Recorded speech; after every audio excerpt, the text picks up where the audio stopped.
You didn't wake up one day and decide to quit dating. There was no big moment, no dramatic ending. You just stopped trying. The conversations started feeling repetitive, the effort stopped feeling worth it, and the outcomes? Always uncertain. So without even realizing it, you chose peace. And the strange part is, life actually got lighter. Less stress, less overthinking, less emotional drain. But here's the part no one wants to admit. That peace might be costing you something. Not just relationships, but connection, intimacy, even a part of yourself. So now there's a real question most men avoid. Did you evolve into something stronger, or did you slowly disconnect from something you're going to miss later? In this video, we're going to break down exactly what's happening and why so many men are making this shift without ever saying it out loud. And if you're being honest, nothing really broke. There wasn't some dramatic rejection that changed everything. No single moment where you said, "That's it, I'm done." It was quieter than that, more subtle, almost unnoticeable at first. You just started caring a little less, putting in a little less effort, replying a little slower, not following up like you used to. And at some point, you stopped initiating altogether. Not out of anger, not out of bitterness, but because something inside you shifted. It stopped feeling natural. It started feeling forced, like you were participating in something that no longer made sense the way it used to. And the strange part is, your life didn't fall apart when you pulled back. It actually stabilized. Your schedule got cleaner, your mind got quieter, your emotions became more manageable. You weren't riding the highs and lows anymore. No more overanalyzing texts, no more wondering where you stood, no more trying to read signals that never felt clear. Just calm. And for the first time in a long time, you felt in control of your own energy. That's where Daniel found himself, mid-30s. He didn't hate women. He didn't swear off relationships. He didn't go through some dramatic heartbreak that made him give up. If anything, he just got tired of the pattern. The talking stage that goes nowhere, the inconsistency, the subtle sense that no matter how much effort you put in, the outcome always felt uncertain. So he stopped pushing, not consciously, just gradually. Now his life is simple. Work, gym, a few close friends, weekends that don't feel emotionally unpredictable. And if you ask him, he'll tell you, he's more at peace now than he's been in years. But then there's Alex, late 20s, still in it, still trying, still swiping, still going on dates, still believing there's something real out there. But even he can feel it creeping in, that quiet fatigue, the moments where he asks himself, why does this feel harder than it should? He hasn't stopped, not yet, but he's starting to understand something Daniel already knows. It's not about one bad experience, it's about the accumulation. And once that accumulation reaches a certain point, something changes. Not suddenly, but permanently. And here's the part that most men don't say out loud. When that shift happens, it doesn't feel like loss, it feels like relief. And that relief is exactly where things start to get complicated. Because what feels like clarity on the surface might actually be distance forming underneath. At first, it just looks like better boundaries. You're not chasing anymore, not over-investing, not getting pulled into situations that drain you. You tell yourself this is growth, and in some ways it is. But there's another layer most men don't immediately see. Because the same mechanism that protects your energy also starts reducing your willingness to engage at all. You become more selective, then more cautious, then less responsive, until eventually it's not that you're choosing better opportunities, it's that you're slowly opting out of the process entirely.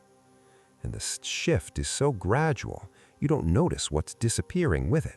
The curiosity, the excitement, the openness, all the things that made connection possible in the first place. Daniel doesn't think about this often. From his perspective, he just made smarter decisions. He stopped wasting time, stopped investing where there was no return. And objectively, that's true. But what he doesn't see is how his baseline has changed. What used to feel normal now feels like too much effort. What used to feel exciting now feels like unnecessary risk. So instead of filtering for better experiences, he filters out the experience entirely. And that's where the pattern starts to reveal itself, because Daniel isn't unique, and neither is Alex. You see it everywhere once you start paying attention. Men replying less, initiating less, engaging less, not because they can't, but because they don't see the upside the same way anymore. It's not anger, it's not resentment, it's something quieter, disengagement. And what makes it different is that it doesn't look like a decision. There's no announcement, no identity around it, no clear moment where it begins. It just happens. Across different men, different cities, different lives, the same shift, independently. And that's usually a sign of something bigger. Because when individual behavior starts aligning like that, it's rarely random. It's a response. But a response to what exactly? Because if you ask most men, they won't give you a clear answer. They'll say things like, "It's just not worth it anymore. It feels like too much work. I don't have the energy for it." Vague explanations, surface-level reasoning. But underneath that, there's a pattern forming, one that most people haven't fully articulated yet. And once you see it clearly, you start to realize this isn't just about men changing, it's about the environment they're responding to. To understand what's really happening here, you have to stop looking at individual experiences and start looking at the structure those experiences exist inside. Because this shift didn't come out of nowhere. It wasn't random, it wasn't emotional weakness, and it definitely wasn't just men giving up. It was adaptation to a system that quietly changed the rules. Modern dating runs on a very specific dynamic, high emotional investment with low predictability of return. Think about that for a second. You're expected to show interest, effort, attention, consistency, to be engaging, confident, present, to plan, lead, communicate, and stay emotionally available, all up front, before there's any real clarity about where things are going. And even when you do everything right, the outcome still feels unstable. Interest can drop suddenly, communication can fade without explanation, connection can disappear without conflict. No closure, no clear feedback, no cause and effect you can actually learn from, just uncertainty. Now compare that to other areas of life: work, fitness, money. Effort tends to produce predictable results. You put in time, you see progress. But in dating, the relationship between effort and outcome feels inconsistent, sometimes even inverted. And over time, your brain starts to notice that, not consciously at first, but through repetition, through patterns, through emotional cost. You start realizing, I can invest more and not necessarily get a better outcome. And that realization changes behavior. Because human beings don't just seek reward, they optimize around predictability. Not just success, but stability. So what do you do when a system feels unstable? You reduce exposure. You pull back. You stop over-investing. At first, that looks like healthier behavior. Better boundaries, more selectivity, less emotional impulsivity. But if the underlying system doesn't change, that same adjustment keeps going. Less effort becomes less engagement becomes less participation, until eventually you're not really in the system anymore. Not because you made a statement, but because your behavior no longer aligns with what the system requires. And here's the key part most people miss. This is not coordinated. Men didn't get together and decide this. There was no movement, no ideology, no shared manifesto. This is what emergent behavior looks like. Different individuals arriving at the same conclusion through separate experiences, which usually means one thing: the pattern isn't in the people, it's in the environment.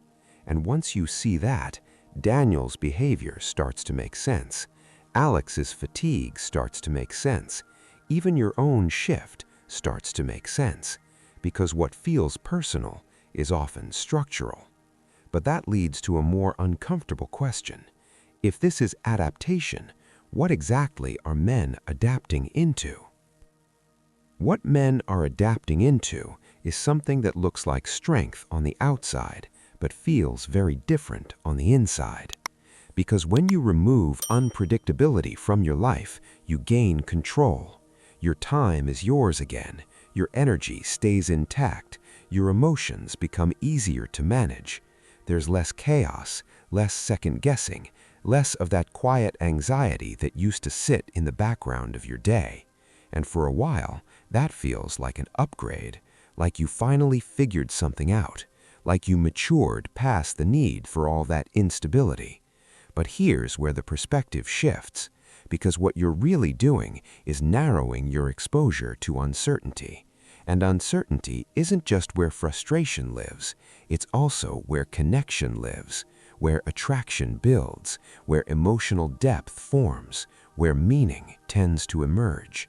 So when you optimize your life to eliminate unpredictability, you don't just remove the negative experiences, you start filtering out the positive ones too. Not intentionally, but inevitably. And that creates a trade-off most men never consciously agreed to. You gain peace, but reduce the probability of connection. You gain control, but limit emotional range. You gain stability, but at the cost of experiences that can't exist inside controlled environments. And the reason this is hard to see is because the benefits show up immediately, while the cost takes time. It doesn't hit you all at once. It accumulates quietly, in small, almost invisible ways. A conversation you don't start, an opportunity you don't pursue, a moment of curiosity you ignore. Nothing dramatic, just absence. Over time, that absence becomes your new normal, and because your life still works, you don't question it. You tell yourself, this is better, this is simpler, this is what growth looks like. And again, in some ways, you're right. But there's a deeper layer most men never stop to examine, because this might not be pure evolution. It might be partial withdrawal, not from dating itself, but from the parts of life that require emotional risk. And the problem with that is that some of the most meaningful experiences a man can have don't exist without that risk. So the real shift isn't just behavioral, it's existential. You're not just changing what you do, you're changing what you're available for. And once that window starts to close, it doesn't always reopen as easily as you think. At first, nothing feels wrong. That's what makes this so easy to live with. Your days are productive. Your mind is clearer. There's no emotional turbulence pulling your focus away from your life. You sleep better. You think less. You move through your routine without friction. From the outside, you look stable, disciplined, in control. And in many ways, you are. But the human cost of this doesn't show up in chaos. It shows up in silence, in moments that feel slightly incomplete, not painful enough to alarm you, just noticeable enough to linger. A weekend that feels a little too quiet, a win in your life that you don't feel like sharing with anyone, a conversation that never happens.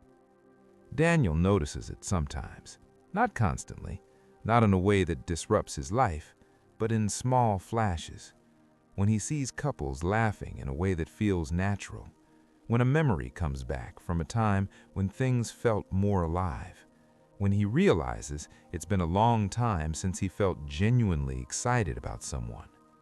He doesn't panic, he doesn't spiral, he just registers it and moves on, because the peace is still there, and it still feels safer than going back.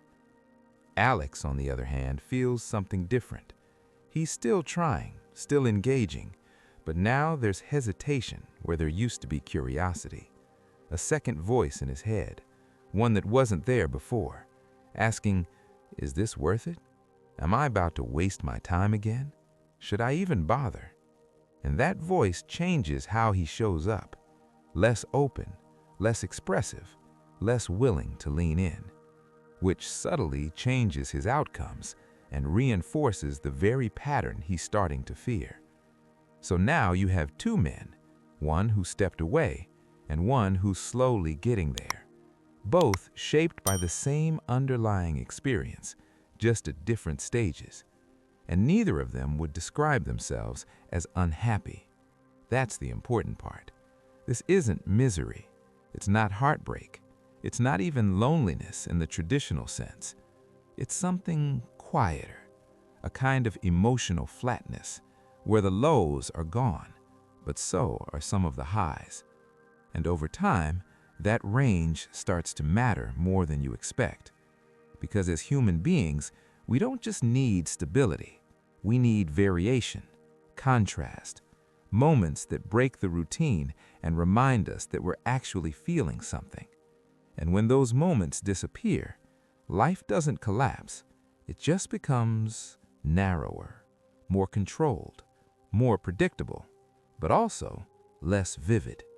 And the longer you stay in that state, the harder it becomes to tell yourself that nothing important was lost. So maybe the question isn't whether men are quitting or evolving. Maybe that's too simplistic, because what's actually happening sits somewhere in between. This isn't collapse, and it's not full growth either. It's calibration. Men are adjusting their behavior to match the environment they're in, reducing unnecessary risk, protecting their time, becoming more intentional about where they invest energy. And that in itself isn't a problem. In fact, it's necessary. But every calibration comes with a bias. And right now, the bias is leaning heavily toward protection, toward control, toward minimizing loss, which makes sense if the system feels unpredictable. But here's the trade most men don't consciously evaluate. When protection becomes the priority, exposure becomes the sacrifice.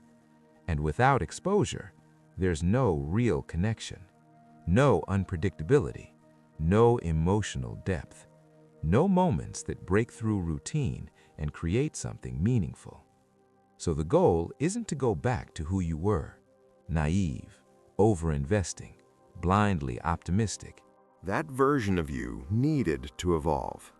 But the version you're becoming now might be overcorrecting, closing off more than necessary, avoiding not just chaos, but possibility. And that's where awareness matters. Because once you see the pattern, you get a choice.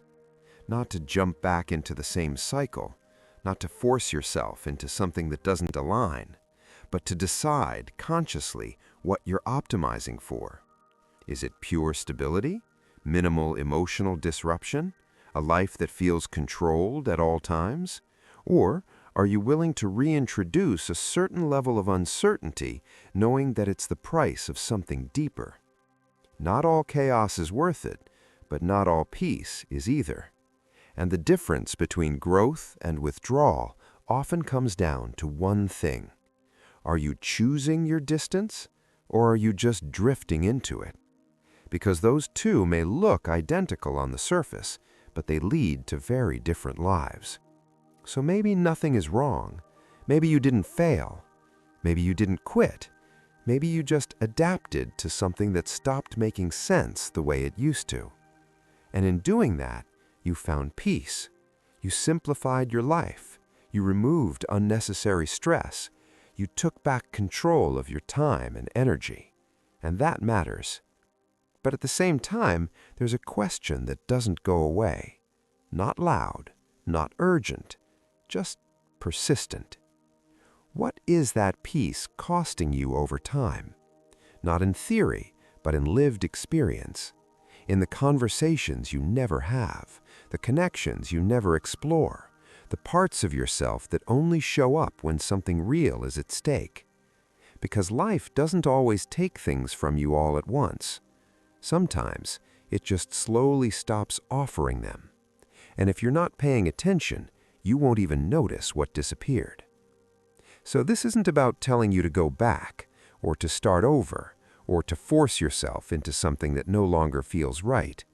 It's about awareness, about understanding the trade you're making while you're making it. Because peace on its own isn't the goal. Neither is chaos. The real question is, what kind of life are you building when no one's watching? And more importantly, is that life expanding you or quietly narrowing you over time? That's something only you can answer. But if this is something you've been feeling, something you've never really put into words, then you're not alone in it. A lot of men are going through this shift right now, silently, independently, trying to make sense of something that doesn't have a clear name yet.